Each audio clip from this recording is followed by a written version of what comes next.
सभी साथियों को राम राम नमस्कार। इस वीडियो में बात करने वाले हैं एसएससी जीडी कांस्टेबल 2024 की भर्ती के बारे में। इधर आप एसएससी जीडी की आंसर की का वेट कर रहे हैं और उधर आपका नोडल फोर्स आपके फिजिकल की तैयारी कर रहा है। जी हाँ, मैं एग्जैक्ट डेट आप सभी को बताने वाला हूं कि कौन सी डेट अभी टेंटेटिव रखी गई है जिससे आपका फिजिकल स्टार्ट हो सकता है। साथ ही में जो चीजें मैंने आप सभी को बोली थी वो भी मैं आप सभी को दिखाने वाला हूं, क्योंकि पहले ही मैंने आप सभी को इसके बारे में अपडेट दे दिया था। कुछ चीजें हैं जो कि इस वीडियो में मैं आप सभी के साथ शेयर करूंगा और एग्जैक्ट डेट भी मैं आप सभी को बताने वाला हूं। तो वीडियो को ध्यान से जरूर देख लेना। वीडियो पसंद आए तो वीडियो को लाइक शेयर करके चैनल को सब्सक्राइब कर लें और बेल आइकन पर प्रेस कर लें ताकि फ्यूचर में आने वाली हर एक अपडेट का नोटिफिकेशन आपको सबसे पहले मिलता रहे। तो जैसा कि मैंने आप सभी को पहले ही बताया था कि इस भर्ती में सिर्फ कैंडिडेट को उलझाया जा रहा है, जिससे कि कैंडिडेट सिर्फ अपना समय बर्बाद करें और सारी चीजें तैयार करके डायरेक्टली फिजिकल जब स्टार्ट होगा तो बहुत सारे बच्चे फिजिकल में डिस्क्वालीफाई होंगे। क्योंकि पहली वाली जो कट ऑफ है वो तो हाई जाएगी जाएगी, लेकिन दूसरी वाली जो कट ऑफ है अगर उसे लो रखना है तो उसके लिए वन एंड ओनली ऑप्शन है कि कैंडिडेट को फिजिकल में सबसे ज्यादा दिक्कत होनी चाहिए।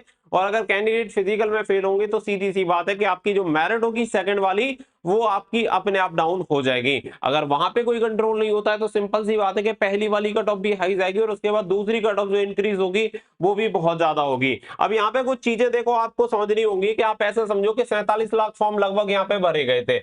यहाँ पे हम अप्रोक्स यहाँ पे ये जो संख्या निकल गई थी मैं ले रहा हूँ, एग्जैक्ट नंबर यहाँ पे मैंने नहीं लिखे, जिसमें से करीब 32 लाख बच्चों ने इसका एग्जामिनेशन दिया है। यानी 32 लाख बच्चे ऐसे हैं जो कि एग्जाम में अपियर हुए हैं। और इसके अकॉर्डिंग आप देखें तो यहाँ पे जो कैंडिडेट क्वालिफाई होंगे, क्योंकि आप सभी को पता है कि अभी तक वैकेंसी 26,146 है। वैकेंसी आगे बढ़ती है नहीं बढ़ती है वो एक अलग मैटर है। हालांकि संभावना चल रही है कि आपकी वैकेंसी बढ़ सकती है, लेकिन अभी के लिए वर्तमान में हमारी 26,146 वैकेंसी और इसके 8 गुना कैंडिडेट यहाँ पे क्वालिफाई होंगे। यानी कि 8 गुना कैंडिडेट यहाँ पे क्वालिफाई होते हैं तो 2,09,168 कैंडिडेट ऐसे होंगे जो कि फिजिकल में पार्टिसिपेट करने के लिए एलिजिबल रहेंगे। अब आप समझिए कि 32 लाख में से केवल 2 लाख कैंडिडेट लगभग यहाँ पे क्वालिफाई होने हैं। यानी कि सीधी सी बात यह है कि लगभग 30 लाख कैंडिडेट ऐसे होंगे जो कि इसी स्टेज में फेल हो जाएंगे, डिस्क्वालीफाई हो जाएंगे। तो ऐसे कैंडिडेट की संख्या बहुत ज्यादा होती है जो कि फेल होते हैं। क्वालिफाई होने वाले बच्चों की संख्या हमेशा कम रहती है। अब आपको यह डिसाइड करना है कि आपको 2,09,168 में रह के तैयारी करनी है या 30 लाख में, क्योंकि जो बच्चा 30 लाख में आने वाला है वो तो निश्चित सी बात है कि वो तो आंसर की का वेट करेगा और आंसर की आने के बाद ही अपने फिजिकल की तैयारी स्टार्ट करेगा। लेकिन जो बच्चा 2,09,168 में आने वाला है वो आंसर की का कभी वेट नहीं करेगा, क्योंकि उसे 2,09,168 में से निकल के फाइनल मेरिट लिस्ट में भी अपनी जगह बनानी है और 26,146 में सेलेक्ट भी होना है। तो ये चीज आप सभी के दिमाग में अगर अभी नहीं बैठ रही है तो समय के साथ जरूर बैठ जाएंगी। अब देखो इससे आगे अगर मैं यहाँ पे बात करूं तो मैंने आप सभी को एक चीज बताई थी, मैंने आप सभी को बोला था कि 22 मार्च तक की डेट दी गई है जिसमें सभी डेटा कलेक्ट होना है, जिसमें सेंटर्स की लिस्ट वगैरह मांगी गई है कि सीएपीएफ फोर्सेस के जो भी सेंटर्स हैं, कौन से सेंटर्स ग्राउंड खाली हैं और कौन से अभी ऑफिसर्स को ड्यूटी पे लगाया जा सकता है, उनकी डिटेल मांगी गई है। और आप सभी को बता दें कि इसके लिए 2 नोटिस जारी हुए थे। यानी कि एक जो नोटिस था वो रियल नोटिस के अकॉर्डिंग उसे बनाने का प्रयास किया गया था, लेकिन इसमें से जो एक नोटिस है उसमें कुछ जानकारी तो सही थी लेकिन बाकी की जो जानकारी थी वो थी फेक। क्योंकि जो रियल नोटिस था वो रियल नोटिस बहुत ज्यादा सर्कुलेट नहीं हुआ। इसी की वजह से क्या हुआ कि कुछ बच्चों ने उसमें प्रयास तो किया एडिटिव वगैरह करने का, लेकिन ज्यादा लोगों के हाथ नहीं लगा। तो उससे अच्छी बात यह रही कि उसे लेके ज्यादा रायता नहीं फैला। और अब मैं आगे से यही करने वाला हूं कि हर एक नोटिस स्क्रीन पे नहीं दिखाने वाला हूं, क्योंकि उससे यही होता है कि बहुत सारी चीजें क्या है कि मतलब ऐसे लोग हैं कि उसे डायरेक्टली सर्कुलेट करना स्टार्ट कर देते हैं। जबकि कोई भी अगर ऐसा नोटिस है जो कि पब्लिक डोमेन पे नहीं है तो सीधी सी बात है कि वो कॉन्फिडेंशियल है और उसे थोड़ा सा सपोर्टिंग रखना चाहिए। ऐसा नहीं है कि डायरेक्टली उसे शेयर करना स्टार्ट कर दो। अब यहाँ पे जो चीजें मैंने आप सभी को बोली थी 22 मार्च वाली, तो देखो इसकी कुछ चीजें मैंने यहाँ पे ली है, इसीलिए मैंने पूरा नोटिस यहाँ पे लिया ही नहीं है, क्योंकि मुझे पता है ये सारी चीजें होती हैं। और उन सभी से रिक्वेस्ट है कि जो वीडियो देख के वीडियो बनाते हैं, भाई हाथ जोड़ के आपसे रिक्वेस्ट है, बहुत सारी चीजें कॉन्फिडेंशियल होती हैं, उन्हें डायरेक्टली शेयर मत किया करो। क्योंकि मेरे पास भी टेलीग्राम भी है, व्हाट्सएप भी है, इंस्टाग्राम भी है, अगर मैं चाहूं तो कहीं पे भी शेयर कर सकता हूं, बट इसी वजह से शेयर नहीं करता क्योंकि लिमिट में रहते हैं तो सारी चीजें ठीक चलती हैं। और अगर लिमिट क्रॉस कर जाते हैं तो फिर उसके बाद सभी के लिए प्रॉब्लम खड़ी होने वाली है। सभी वीडियो बनाएं, अच्छी बात है, सभी लोग तरक्की करें, लेकिन ऐसा नहीं है कि तरक्की के चक्कर में बिल्कुल ही चौपट हो जाए, उसका भी कोई फायदा नहीं है। अब यहाँ पे आप समझो कि यहाँ पे आप सभी देख सकते हैं the list of location and vacant centre of CAPF for the upcoming event. यहाँ से आगे जो कुछ चीजें हैं वो मैंने यहाँ पे क्रॉप कर दी है। तो यहाँ पे लिस्ट मांगी गई थी लोकेशन एंड वैकेंट जो सेंटर है सीएपीएफ के जो अपकमिंग इवेंट है। अपकमिंग इवेंट कौन सा है? एसएससी जीडी का जो अपकमिंग इवेंट है जिसमें फिजिकल होना है उसका। यहाँ पे देखेंगे as stated above provide detail till 22/3/2024। तो यहाँ पे 22/3/2024 तक ये पूरी डिटेल मांगी गई थी किसकी?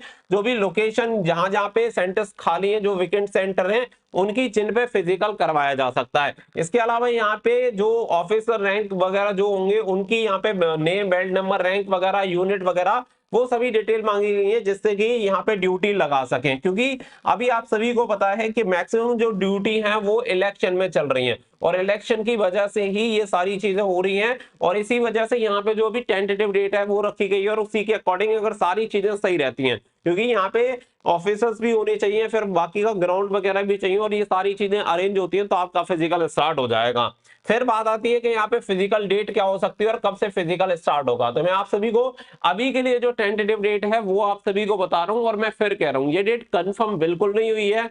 कंफर्म होते ही मैं आपको कंफर्म कर दूंगा कि 100% कंफर्म हो चुकी है, तैयारी में लग जाओ। अभी की जो डेट है वो है 29 अप्रैल। 29 अप्रैल आपकी अभी टेंटेटिव डेट है और इसी का प्रस्ताव रखा गया है कि 29 अप्रैल से आपके फिजिकल स्टार्ट हो सकते हैं और इन सारी चीजों पे अप्रूवल मिलता है और सारी चीजें प्रॉपर तरीके से जाती हैं, जिसमें ऑफिसर्स मिल जाते हैं ड्यूटी के लिए। ग्राउंड वगैरह तो कोई दिक्कत होने वाली नहीं है क्योंकि सीएपीएफ के पास बहुत सारे ग्राउंड हैं तो आराम से फिजिकल कंडक्ट हो सकते हैं। लेकिन पूरी दिक्कत इलेक्शन की वजह से वहां पे मेन पावर की है। तो मेन पावर अगर पूरी मिल जाती है तो सीधी सी बात है और इसके बाद अगर इस पे प्रस्ताव पे कंफर्मेशन हो जाता है सभी फोर्सेस का तो उसके बाद 29 अप्रैल से आपके फिजिकल स्टार्ट हो जाएंगे। आज अगर हम देखें तो आज से आप लगा सकते हैं कि केवल आपके पास 40 दिन है और अगर 29 अप्रैल से आपका फिजिकल होता है तो 40 दिन में ही आपको तैयारी करनी पड़ेगी। और लगातार मैं आप सभी से कह रहा हूं कि अगर आपको सिलेक्शन चाहिए तो आपको तैयारी करनी पड़ेगी 50 से 60%, या मैं कहूंगा 60 से भी अधिक परसेंट कैंडिडेट ऐसे होते हैं, मैं कहता हूं 60 से 70% बच्चे ऐसे होंगे जो कि फिजिकल में ही क्वालिफाई हो जाएंगे। बहुत सारे लोग कहते हैं कि फिजिकल इजी है, इजी केवल उन्हीं के लिए है जो फिजिकल को क्वालिफाई कर सकते हैं, क्योंकि अगर इजी होता तो 100% में से 100% ही क्वालिफाई होते ना। अब आप समझो कि 60-70% बच्चे डिस्क्वालीफाई हो रहे हैं तो इसका मतलब है कि सभी के लिए आसान नहीं है, क्योंकि बहुत सारे बच्चे ऐसे हैं जो पहले से तैयारी कर रहे होते हैं। कोई आर्मी की तैयारी कर रहा है, कोई दिल्ली पुलिस की तैयारी कर रहा है, तो निश्चित सी बात है कि उसकी तो रनिंग की तैयारी बहुत बढ़िया होगी भाई, वो तो आराम से 5 किलोमीटर 24 मिनट में मारेगा ही मारेगा, उससे कोई दिक्कत नहीं होने वाली। लेकिन दिक्कत उनको होने वाली है जो अभी तक सो रहे थे, उन्होंने कोई तैयारी नहीं करी है और वो रिटन एग्जामिनेशन भी क्वालिफाई कर जाएंगे और उसके बाद जाके कहां अटकेंगे? वो अटकेंगे फिजिकल में और फिर पूरी जिंदगी रोते रहेंगे कि अगर हम फिजिकल क्वालिफाई कर लेते तो सिलेक्शन हो जाता। अब डिसीजन आपके हाथ में है, आप अपने अकॉर्डिंग डिसाइड करो कि आपको फिजिकल की तैयारी करनी है या फिर सोते रहना है। अगर आपको इसमें नौकरी चाहिए 26,140 पोस्ट में तो आपको अभी से अपने फिजिकल की तैयारी करनी पड़ेगी, क्योंकि जो टेंटेटिव डेट है वो अब आ चुकी है और बहुत ही जल्दी जैसे ही कंफर्म होगा, ये डेट कंफर्म होती है या दूसरी डेट कंफर्म होती है, मैं आप सभी को अपडेट दे दूंगा। जो जो चीजें मैं आप सभी को बता रहा हूं उसके प्रूफ भी टाइम के साथ आप सभी को मिलते रहेंगे, बट अभी मुझे इंतजार है इस डेट के कंफर्मेशन का।